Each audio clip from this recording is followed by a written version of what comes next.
guys, I'm gonna preface this video by saying that I do live near the hospital and the fire department right now. So if you hear continuous sirens, I'm so sorry. Phoebe Bridgers was correct. I also have a coffee because it is almost 5 o'clock right now and I have a lot of shit to do today.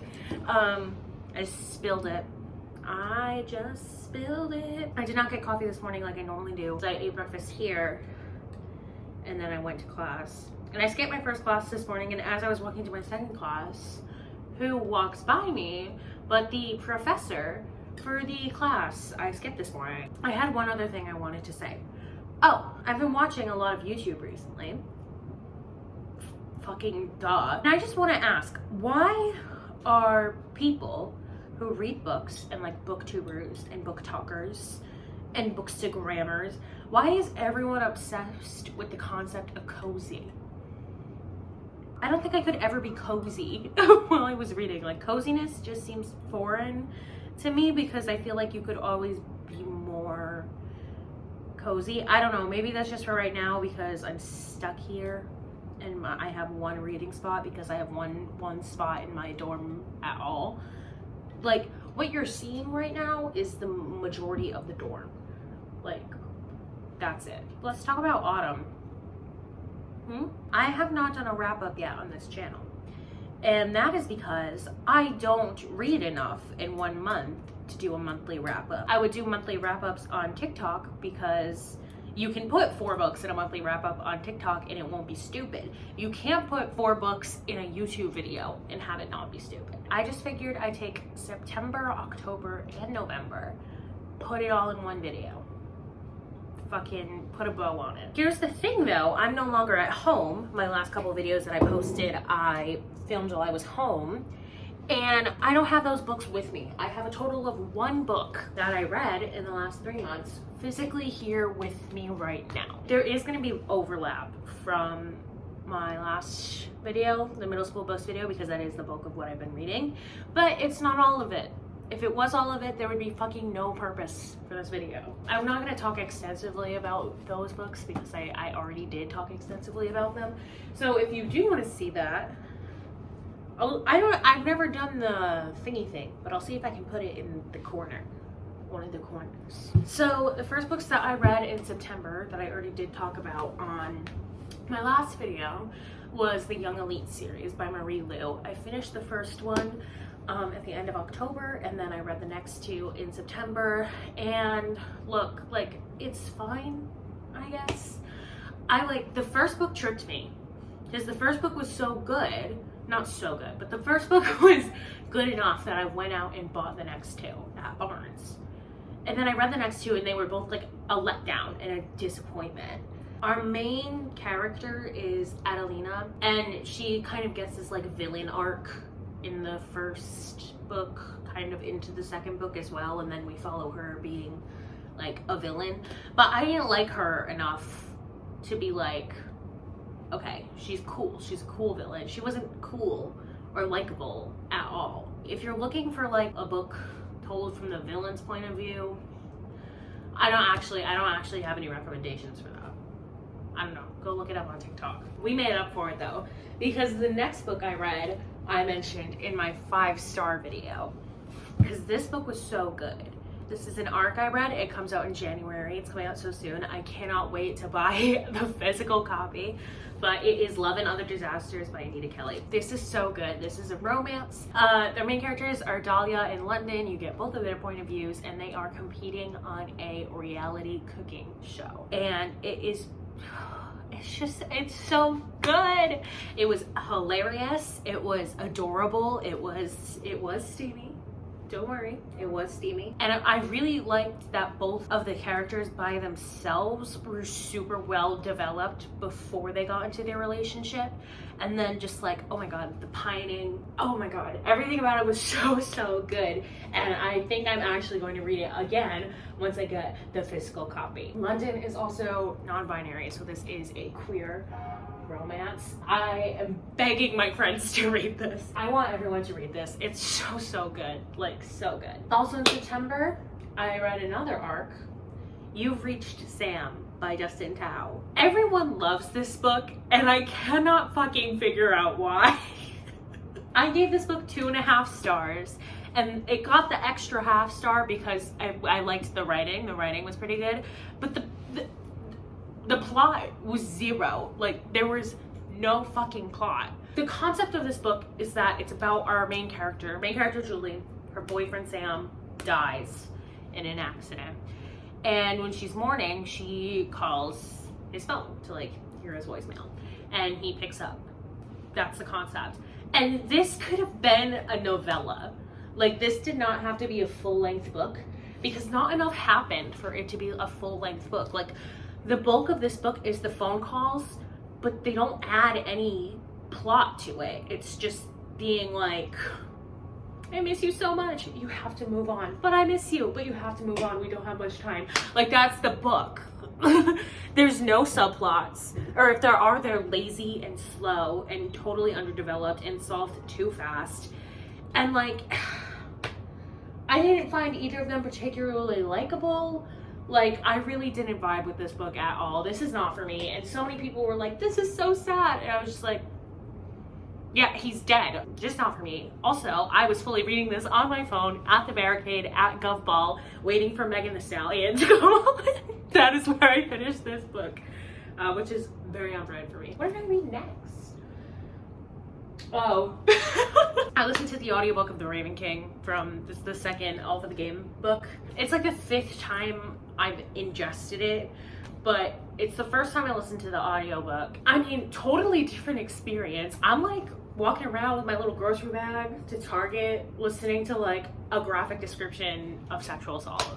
Thank you so much, Norris Activist. You sure are fucking something. It gets 5 stars. It gets 5 stars every time. I mean, I love these books so much. I don't have the tattoo yet, but I commissioned someone to draw it, so we're one step closer, guys. This does have the ultimate, you know, I get it, being raised as a superstar must have been really difficult for you, always a commodity, never a human being, no one in your family thinking you're worth a damn off the court. Yeah, sounds rough. Kevin and I talk about your intricate and endless daddy issues all the time. Absolutely, what an experience to hear that in audiobook form. I don't have any more of it memorized because when I was attempting to memorize it, I was like doing laps around my house, like walking and trying to memorize it.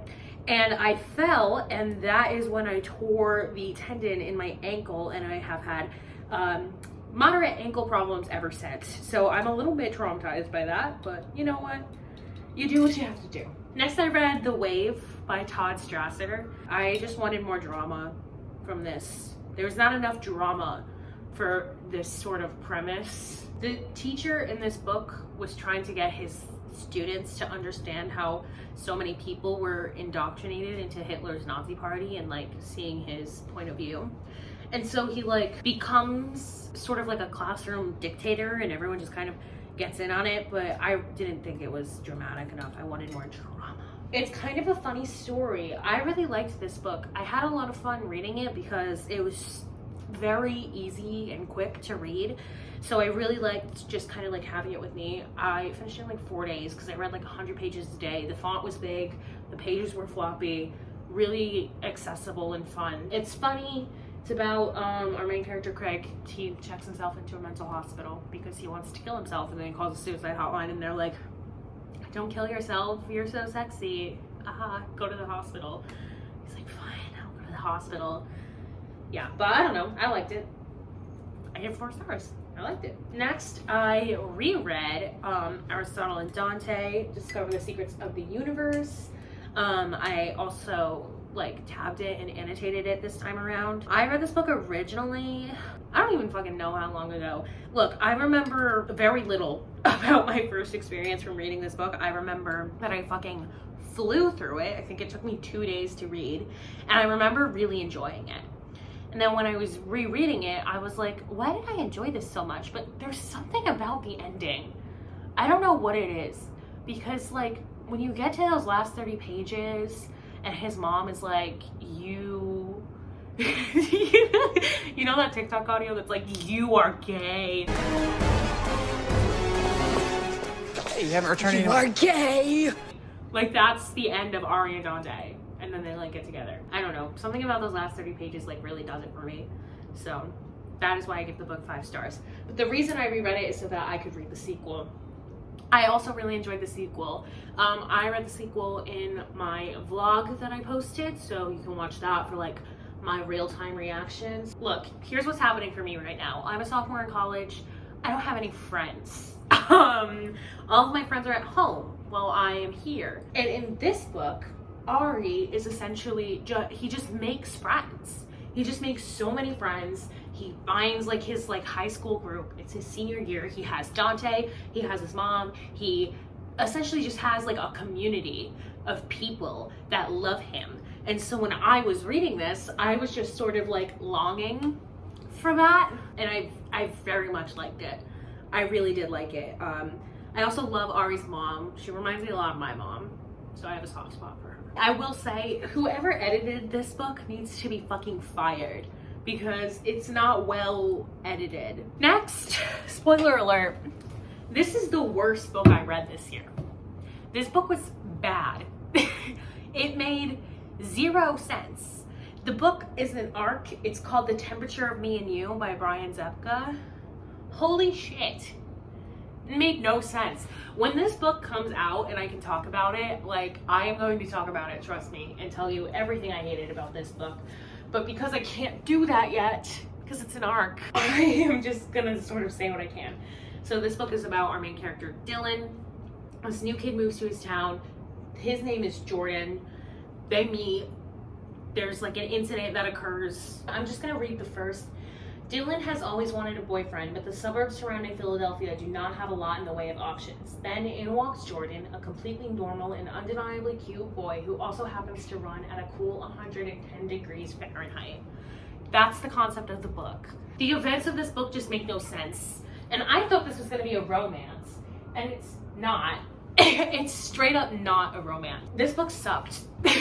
This book was bad. It made 0 fucking sense. And I gave it 1.75 stars, and that was me being nice. Next, I read 3 Pianos by Andrew McMahon. If you don't know who Andrew McMahon is, no one does, so like it's fine. Andrew McMahon is a musician. He currently releases music under the name Andrew McMahon in the Wilderness. I fucking love him. I have seen Andrew live a bunch of times. I've met Andrew a bunch of times. He is such a sweet man. He's a kind soul. When he announced that he was writing this memoir, I flipped out. I was so excited. And it was really, like, it was a really good memoir. Andrew was in Something Corporate and in Jack's Mannequin, which were 2, like, I guess, pop punk bands. They went on like Warped Tour and shit. And then this memoir also chronicles his struggles with cancer because I think he had leukemia. I want to say like 15 years ago or something like that. Like it was a while ago. This book was beautiful. Like it was so good, but it was dense.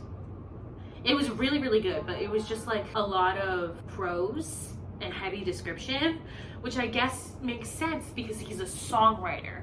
I don't know why I wasn't expecting that, but like when I opened the book, I was like, whoa. We also talk a lot about his childhood and his drug addict father. And also the audiobook is really good because Andrew narrates it. The audiobook is really good because Andrew narrates it, which just I love. There's also accompaniments like in the audiobook, like when we talk about like the openings of chapters, like it was just a lovely experience. I gave it 4.25 stars. I do not give these sirens. I give these sirens half a star. I understand that you're like saving people, but I'm filming a YouTube video, so it'd be really nice if you just shut up. I briefly mentioned this in my last video because I was still reading it when I filmed it, but look, guys. What the fuck? What the fuck? If you've been here since the beginning, if you watched my tier ranking English class books video, you know how I feel about fiction about the Holocaust.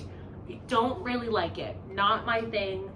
Not really a fan. This, however, was fucking amazing. First of all, the narrator of this book is deaf.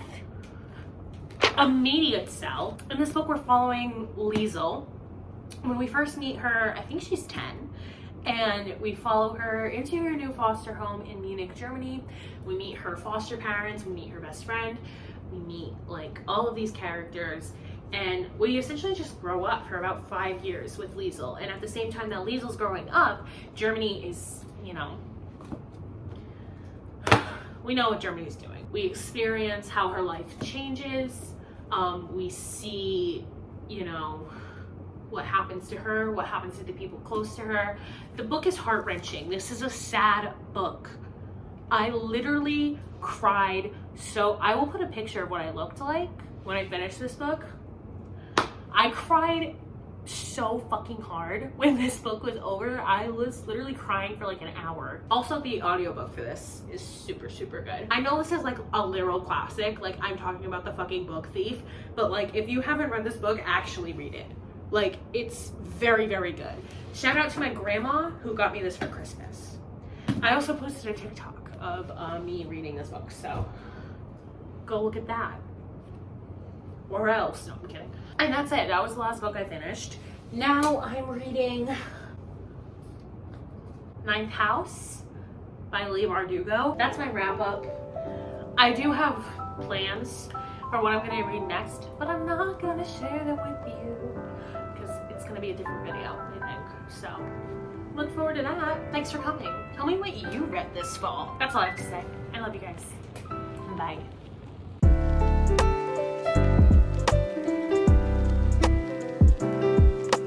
I'm so fucking tired. Guys, I'm really trying here. If you were my friend and you, well, you're all my friends now, but I'm not trying to do like a parasocial thing. Like, you guys are genuinely probably all my friends. And there's like little like music. Shut up. Holy fuck. The sirens, I can't do it. I cannot.